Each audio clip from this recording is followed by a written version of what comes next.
ஓட்டுக்கு காசு கொடுக்க கூடாதுன்னு. ஆனா இவங்க குடுக்கறாங்க, மக்களும் அதை வாங்குறாங்க. இங்க காசா ஓட்டான்னு பாக்குறவங்களுக்கு மத்தியில காசுதான் முக்கியம்னு யோசிக்கிறவங்க தான் அதிகம்.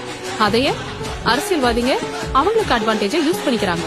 எவ்வளவு பேருக்கு தெரியும் நாம கட்டுற வரி பணம் தான் நமக்கே திரும்ப காசா வருதுன்னு? அப்ப இதை நிறுத்த முடியாதா?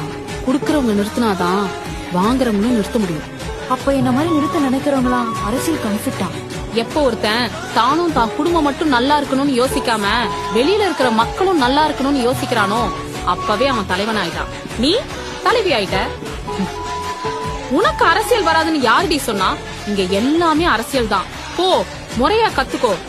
உன்ன மாதிரி நல்லது பண்ணணும்னு நினைக்கிறவங்க தான் இங்க அரசியலுக்கு தேவை. நான் கூட மரியாதை ஃபேம்லாம் வரணும்னு ஜாலியா அரசியல் பண்ணலான்னு வந்தேன். ஆனா எனக்கு இப்பதான் தெரியுது, அரசியல்னா சாதாரண விஷயம் இல்ல. அது நம்ம நாட்டையும் நாட்டு மக்களையும் பாத்துக்கிற பெரிய பொறுப்பு. இதுக்கு இந்த மெச்சூரிட்டி பத்தாது, அதுக்கு நிறைய அறிவு வேணும்.